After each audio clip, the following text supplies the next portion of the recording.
Good morning, students. In last lecture, we discussed about tongue. So, tongue, which is highly muscular organ,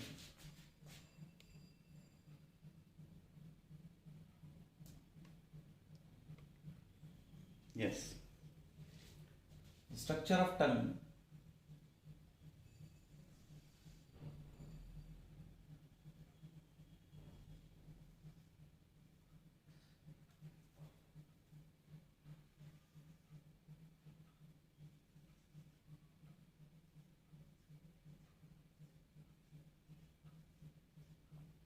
This region, as I told you, pharyngeal,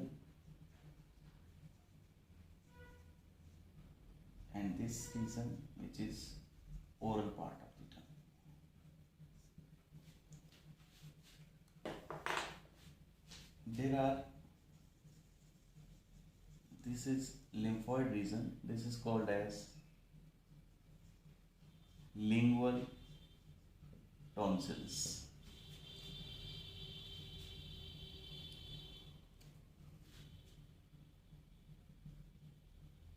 This one V-shaped structure, sulcus terminalis. And beta, these are vellet papillae. And over the oral surface of the tongue, means oral part of the tongue, consists of different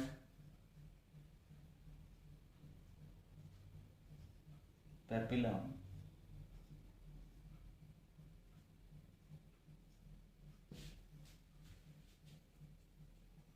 They are called as fungiform papilla. Conical shaped papilla, they are called as filiform papilla.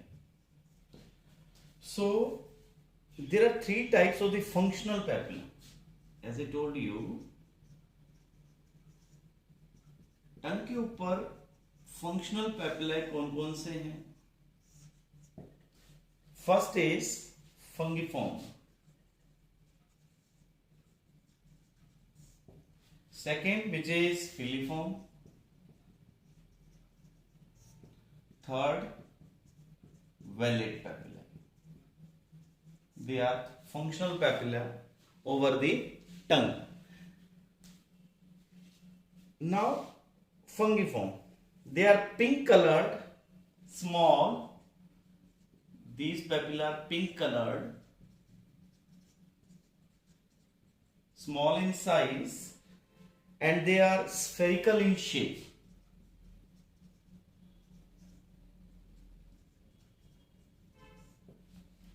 These papilla are mostly present on the anterior surface. ये देखो बेटा, आगे आगे ये papilla जो है mostly on anterior surface.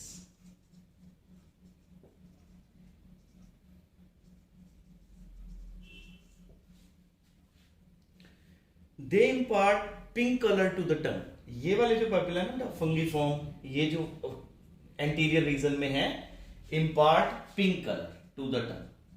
The color of tongue is due to fungiform papilla. The pink color is due to these papilla.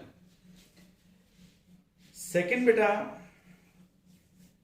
filiform और conical papilla. ये जो बीच में ये conical shaped है. They are conical shaped papilla.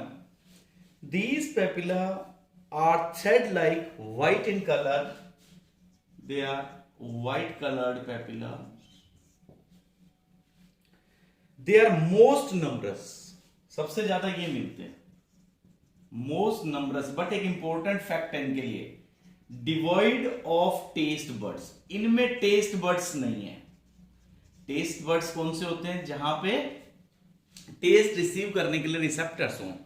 तो filiform most numbers है, white in colour है, but no taste bud is there. मतलब फूड का टेस्ट इनमें नहीं आएगा. क्योंकि इनके पास टेस्ट बड्स नहीं है।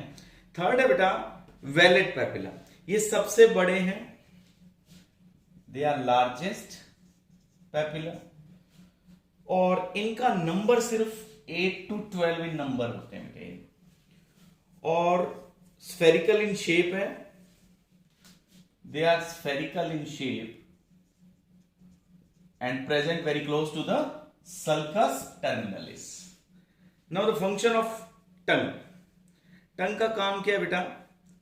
For the taste. ये तो पढ़ते ही आ रहे हैं हम लोग क्लासेस से। टेस्ट के लिए है। टेस्ट बर्ड्स एक्चुअली हैं क्या? ये जो अभी अपन कहा ना इन पेपिला में टेस्ट बर्ड्स हैं, तो ये इंपॉर्टेंट पॉइंट आपने ध्यान रखना है बेटा। Taste buds are actually modified epithelium. Taste buds actually modified epithelial tissue है। तो ये आपने डिटेल अपनी फेयर नोटबुक पे नोट करनी है about the tongue.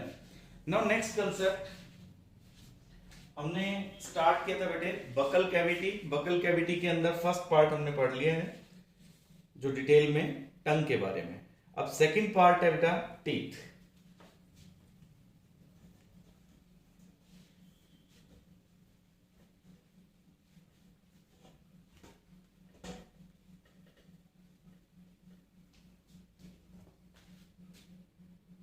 Yes, beta. Our next topic is teeth.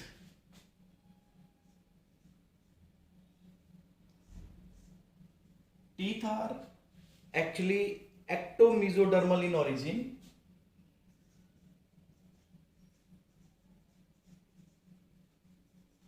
अब ये क्या है? ये होती है बेटा जर्म लेयर्स, कि एक्टोडर्म मीजोडर्म से आया या एंडोडर्म से आया है, कि ड्यूरिंग एम्ब्रियोनिक डेवलपमेंट। +2 में हम पढ़ेंगे कि जब हमारा एम्ब्रियो डेवलप करता है तो उसमें 3 जर्म लेयर्स होती हैं। कौन कौन सी 3 जर्म लेयर्स होती है बेटा हमारे पास? Ectoderm, mesoderm and endoderm. ये तीनों जर्म लेयर्स में से टीथ बनाने के लिए ये 2 जर्म लेयर्स यूज होती हैं। जैसे जो इनेमल होगा वो एक्टोडर्म से आता है, रिमेनिंग जो टीथ है वो आता है बेटा मीजोडर्म से। अभी आप जब स्ट्रक्चर पढ़ेंगे तो इट मींस टीथ कैसे होंगे? Ectomesodermal in origin. अब अगर हम इसका स्ट्रक्चर देखते हैं टीथ का, तो टीथ के स्ट्रक्चर को हम 3 पार्ट्स में डिवाइड करते हैं बेटे।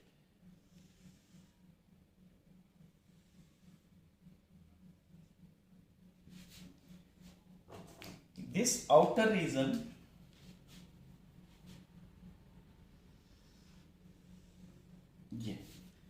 This part is called as ये जो रेड कलर में है ये हार्डेस्ट सब्सटेंस है, कवरिंग है बाहर, क्राउन जो है part, this is called as enamel. Enamel के बाद नेक्स्ट रीजन आता है बेटा डेंटाइन का। सेकेंड रीजन जो है इसके बाद ये डेंटाइन रीजन है। ये यहां पे जो कैविटी है इसको कहते हैं पल्प कैविटी। तो पल्प कैविटी ऐसे होती है। इस पल्प कैविटी में ब्लड वेसल्स हैं, नर्व्स हैं यहां पे।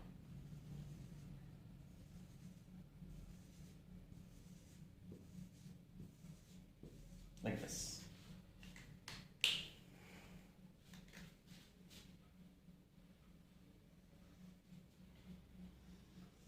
ये गम्स, ये आउटर रीजन, ये क्राउन पार्ट है बेटा। गम्स में जो रीजन रहता है उसको कहते हैं नेक, और नीचे जो रूट है जो बोन के अंदर है that's called as root of the teeth. So crown, neck and root part. Outer region this one, this is enamel. The second is dentine. Dentine covers pulp cavity. Pulp cavity बेटा। अब इसके अंदर यहां bone है, teeth में इस जगह ये बेटा बोन,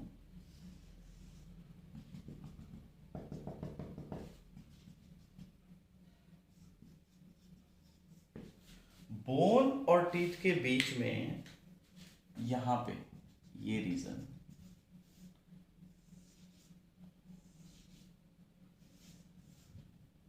यहां होती है बेटा पेरिडंटल membrane,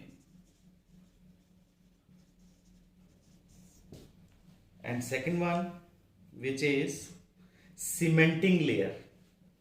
This is second one.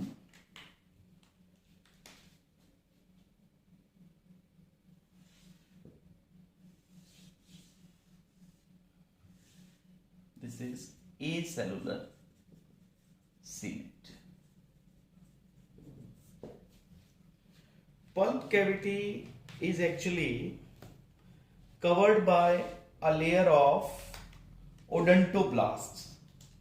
There is a cellular layer here, this one.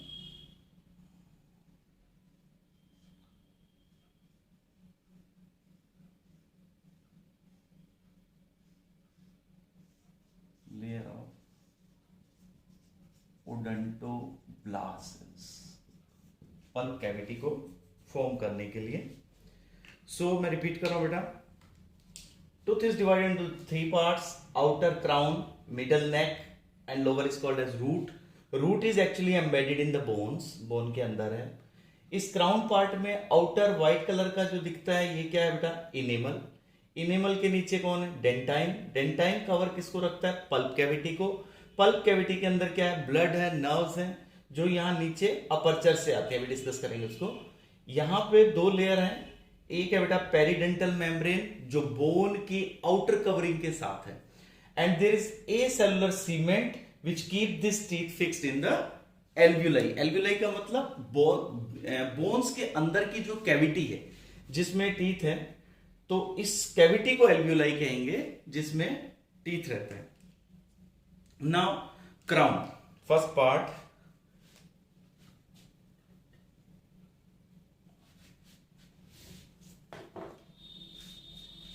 First part is crown part. Crown part actually, it is the outer part of the tooth, exposed outside gums. This region exposed outside gums. Second reason, neck. This one. This part, it is actually internal part of the tooth which is embedded inside the gums. Neck part कौन सा है? जो इन gums के बीच में बेटा, embedded in gums. Third बेटा root, the part inside the socket of root, part inside the socket या alveoli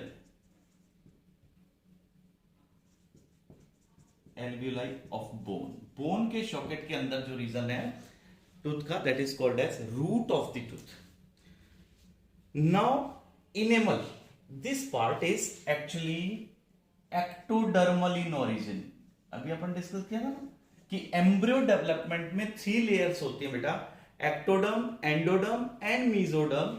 तो इनेमल कौन सी लेयर से डेवलप हुआ है? एक्टोडर्म से. जो बाकी पार्ट है टूथ का वो किससे आया है? मीजोडर्म से. तो इसलिए कौन सा इसको टीथ को क्या कहते हैं? एक्टोमीजोडर्मल इन ओरिजिन.